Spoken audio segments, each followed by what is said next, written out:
Good morning, YouTubers. T Square with T Square Talks. Hope everybody's having a great day. I got a great video planned out for you guys today. Today, I want to take a few minutes and I want to talk a little bit about how we know beyond a reasonable doubt that eventually this system is not sustainable. Now, some people might think that it is, and that there's always going to be people that are always going to be kind of dissing the system and what's going on and depending on where they are, I guess some people will say there's always going to be kooks out there, even at the top of the food chain.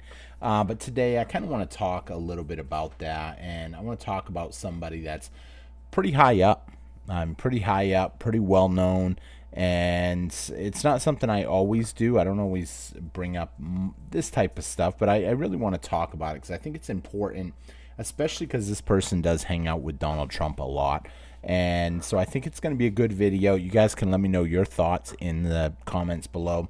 However, I think a lot of us that follows this channel are going to have similar thought process, similar beliefs as to what you're going to hear today.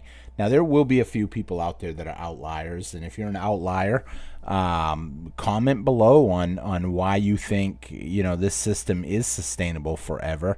And I understand some people out there are even going to be commenting below that, yeah, it's true, this system is unsustainable, but we're going to turn to crypto before we turn to anything else. Now, I personally don't believe that's going to be the case, but I think there will be people that will move into crypto, and it will just be a matter of what the price of crypto is at that point in time. There's going to be people that are going to move into silver and gold. Now, I always find it funny when people leave me comments, though, that say that they're just you won't be able to sell your gold or silver, and you won't be able to buy it. They're just gonna outlaw it and this and that. So here's the thing: they've tried that before. They've tried banning silver. Well, they tried banning gold, and a lot of people. I mean, I don't know anybody that was arrested for it. They tried alcohol during the Prohibition. People did get arrested for that, and people did lose their stuff, but you know what? It went on. People still traded it. People still bought it. Fast forward, obviously there is different, what's the proper word?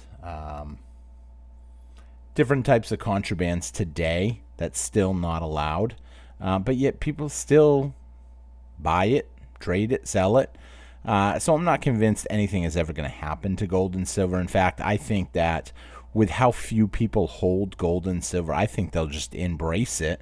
And you know what? How many people are really going to make money? How many people are holding precious metals out there that they're going to try to bust down your door and try to get you for a couple of mercury dimes or a few ounces or a few eagles? Truth of the matter is, the mints make tons of money off of silver coins. They're going to keep coins flowing. They don't sell an American silver eagle for spot price. They put a pretty hefty markup on it, and they make millions and millions of them. Same with gold eagles. So they're not going to end up stopping making something that they're actually profiting. Despite some people will say government has no clue. Maybe I would say that's partially true, but I just don't see them doing that. So with that being said, let's jump in and we're going to talk a little bit about that topic today. I hope you guys enjoy the video. And if you do really enjoy the video, please take a quick minute and hit that thumbs up button. It really helps me out. You can see the thumbs up button below the video. Leave me a comment. Let me know your thoughts. And if you'd like to become a member, it is only $1.99 to become a member. Every month we do a special event for our members, and you get a shot at winning something really cool. So with that being said, let's jump right in on what we're going to talk about today. So who is the person and what am I talking about? So the person is obviously Elon Musk. Some of y'all may have already picked up on where I was going.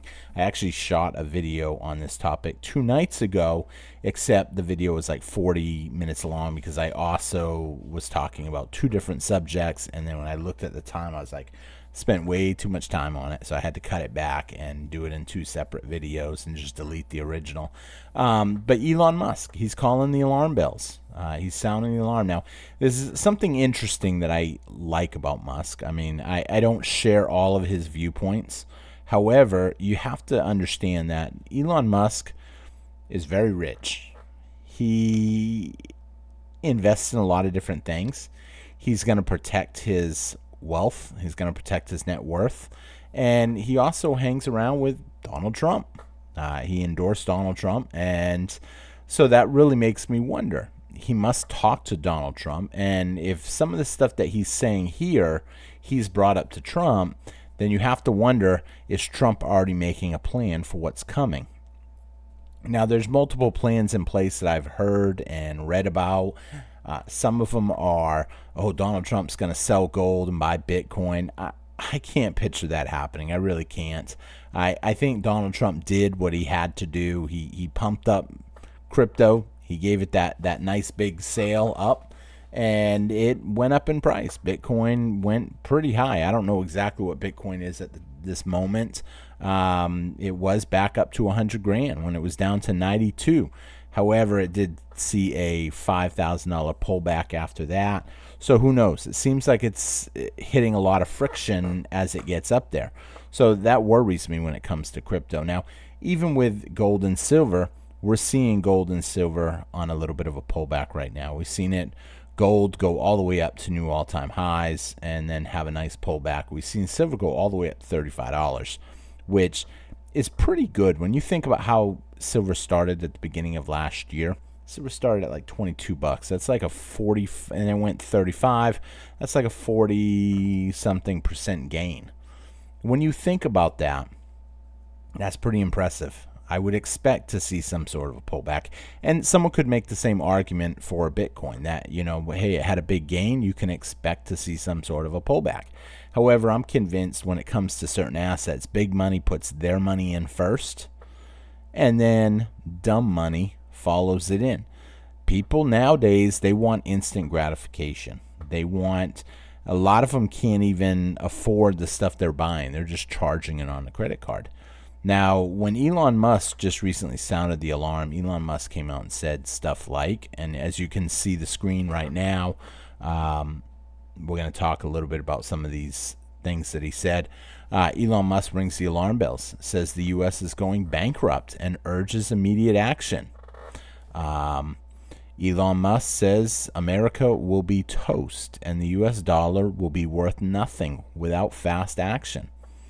How would the economy look under Trump? Musk calls for spending cuts.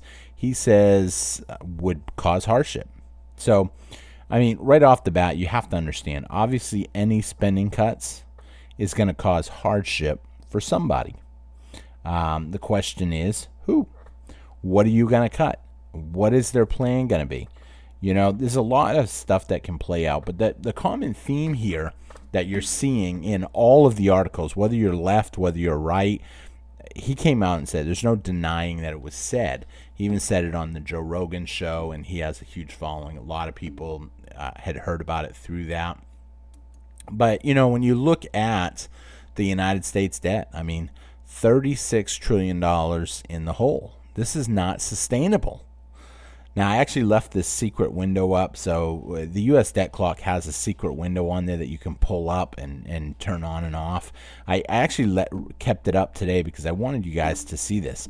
There are two ways to conquer and enslave a nation.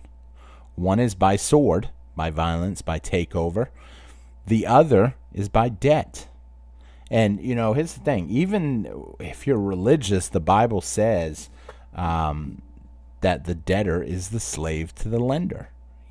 Don't enslave yourself with all this debt. But people have been given these credit cards and they just keep wanting to up the limits. And now they've got home equity loans. I even actually one time took a loan out on my vehicle after it was paid off. And as some people ask me, why would you want to take another? Because I wanted to invest that money in another investment. And it was easy for me to do, and then I made payments and started the game over again. And that's okay, because now it's paid off. That investment that I did beat out the small interest that I paid on that, and it was beneficial for me. But the truth of the matter is, the average person doesn't have a savings. The average person doesn't even have a net worth. They rent their home, or they owe more than the house is worth. They maybe lease a vehicle, which is like renting a vehicle, and they basically will have nothing when they stop that lease. or they own a vehicle and they're upside down on it. I actually know someone that just recently there was an accident, and the insurance company basically took the title, said they'd pay it off, and this person lost a year's worth of payments on a brand new vehicle, her down payment. So we got really nothing when you think about it. And people don't realize what's happening to us. And this is all by design.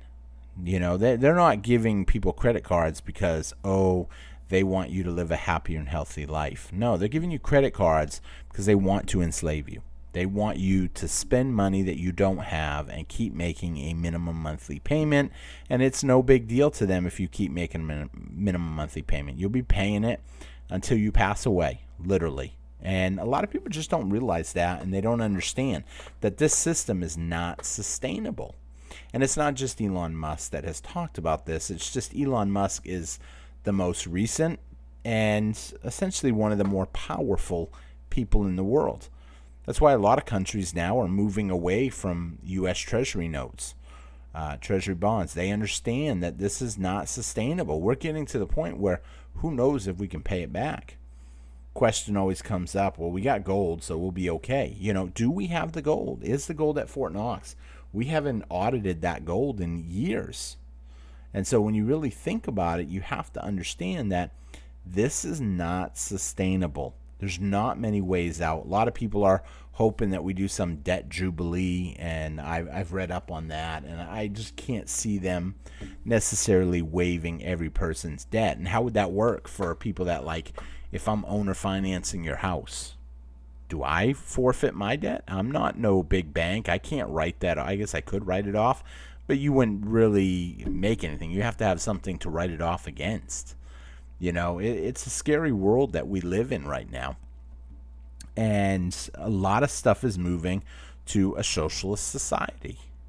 And it's sad when this happens, but hopefully their plan is going to be that eventually we go back on some sort of a sound money system. And maybe the money will be backed by gold and silver. Maybe it will be backed by oil. Maybe they'll take a cryptocurrency of whatever one, and then they'll put a bunch of gold away, and then they'll use the cryptocurrency and have it back to gold, silver, oil, who knows. I mean, that's one thing we have a lot of. We have a lot of oil. I had someone comment today, the only reason the dollar looks stronger right now is because of OPEC. Here's the thing. We actually import more of our oil right now. So we are a net importer. That means that we import most of the oil we use. And will that change? I mean, it was definitely changing during not the previous administration, the one before that, and now we're coming back into that same administration essentially. So there's possibility that we could all of a sudden start pumping it up. I can definitely tell you that oil prices are starting to climb. I mean, we're at almost $75 oil now, and that's going to make it really hard on a lot of people, because soon as oil continues to climb, gas prices are going to go up. Food prices are going to go up. Anything you buy is going to go up. And we've seen time and time again, when prices go up, they generally don't come back down. And so this system is unsustainable. It literally is. The question is, where is it going to go? Now, here's my thoughts.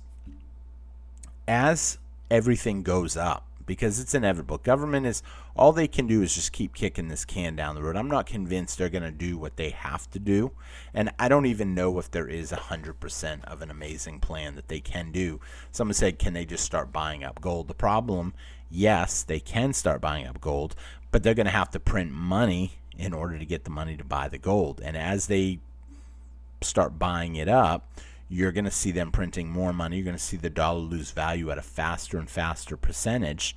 And a lot of us that are holding dollars, maybe not us in this room watching this video right now, but a lot of people are going to be left holding the bag on those dollars as they're losing value. And that's why a lot of us do talk about stacking precious metals, because as the dollar loses value, the prices of everything, oil, gas, wheat, rice, gold, silver, copper, everything go up.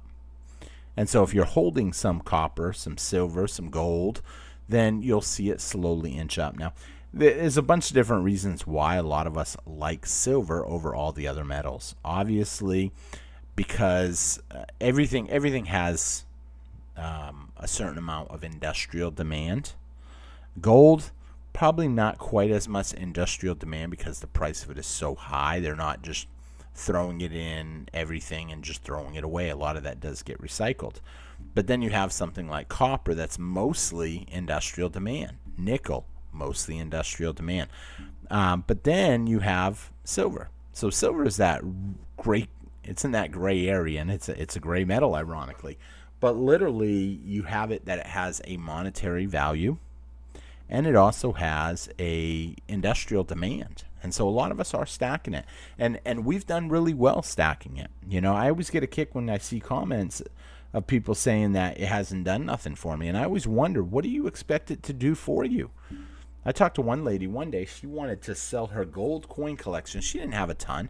I mean, she had a good amount. No, I shouldn't say she didn't have a ton. She had probably, 3-4 ounces, and she wanted to sell it. And she basically asked her friend. Her friend knew who I was, and so she had asked me. She goes, "Hey, do you mind talking to this lady?"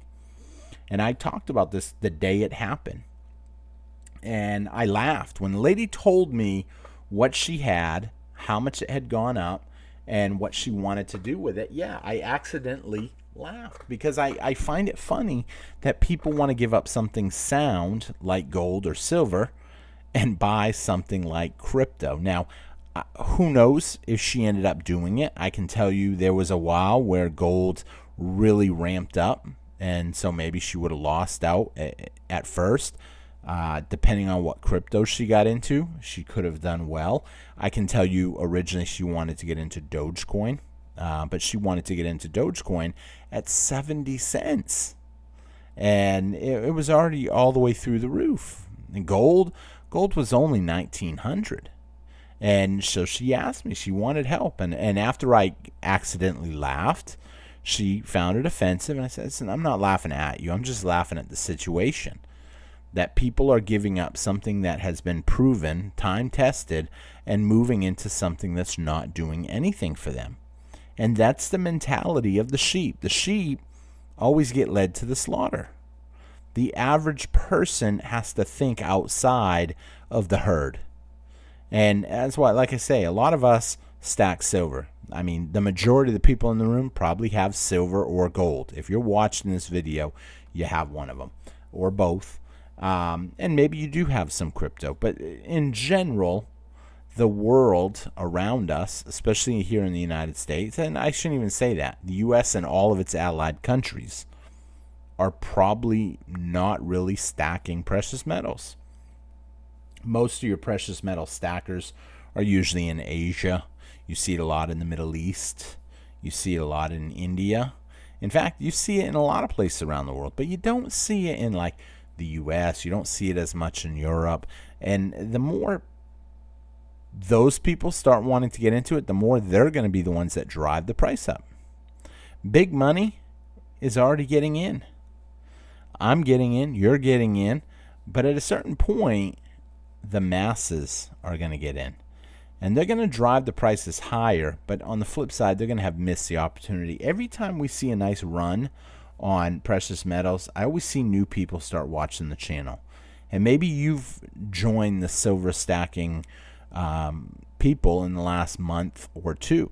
And so you're one of the newer ones. And to you, you've never experienced $15 silver. So when you see $30 silver, $32 silver, $33 silver, you don't understand what cheap was. And as the price continues to climb and we go to 40, there's going to be more new people getting in. And they're going to think 40 is an absolute deal. When it goes to 50, they're going to think 50 is an absolute deal. And as more and more people get in, the price will go up. And more people will have missed the opportunity. So I would say, in my personal opinion, I want to make it a point to stack today. I want to stack today. If something major happens tomorrow, I'm covered. If something doesn't happen, well, then that's fine. I'm not putting my life savings in it. I mean, I still got a retirement. Maybe you're sitting on Social Security. Maybe you're sitting on a good paycheck every couple weeks or every week. Maybe you have some sort of, I don't know, trust fund, whatever the case may be. And once you realize that, all you're doing is hedging your bets. I actually had a friend, I'm going to wrap this up here in a minute, but I actually had a friend one year that had a long shot bet on the Patriots winning the Super Bowl. And it was a long shot because it started out that Drew Bledsoe was their quarterback. And only some of y'all will know this story because some of y'all ain't football fans. I'm not even a football fan, really. However, I know the story because I was watching it and I'm from up there. And needless to say, Drew Bledsoe he was the quarterback, took the Patriots all the way to the playoffs. And that game, he gets hurt. And then they bring in this guy, Tom Brady, who's, I'll say, a no-name pick. Let's be honest. I mean, he was like an 8th-round pick. He wasn't a fave. He just was, you know what? And everybody felt like the Patriots' shot at winning the Super Bowl was gone. And this buddy of mine, he ends up betting 100-to-1 bet that the Patriots would still win it all. And as the Patriots continued to win game after game, all of a sudden, they're in the playoff. They're in the Super Bowl. And then he does something different. He bets on the other team. Now, here's the thing. 100-to-1 on $100, that's 10 grand. And that's a huge win. However, if he lost, he would have gone from winning 10 grand to getting nothing. So he decides to bet on the other team. That's what I'm calling a hedge. He wins now 5 grand or close to either way. And it's a hedge. And that's kind of what a lot of us are doing with precious metals. We're putting our hedge away. You hedge. Whether or not you know it, you're a prepper. You hedge. You buy fire insurance, you buy flood insurance, you buy car insurance. Maybe you buy it because you have to. Maybe you buy it just because you want to hedge your bet. If someone hits your new car, you don't want to be out a new car and then still have to pay for the other person's car. You know, so that's what a lot of things are hedging. But when you decide to hedge against the dollar, why does that sound so crazy to so many people? It's beyond me. So with that being said, I'm going to wrap up the video here. I hope you guys enjoyed this video. I think it's definitely something that people need to consider. And, you know, I mean, I'm not saying for sure what's going to happen. I really wonder if Elon has already talked to Musk about all this. And they see that the dollar is not sustainable. And if it's not sustainable, well, the question is going to come up that, you know, what can we do about it? And they could be brainstorming. So we'll see what happens. But $36 trillion is a lot of money. So with that being said, I'm going to wrap up here. I thank you all for watching, and I hope you enjoyed the video. And I will see you guys again on T-Square Talk. And you all have a great day. Don't forget, hit that thumbs up button for me. Leave me a comment, and I'll see you guys tomorrow. Take care, everybody. Have a great day. Bye-bye.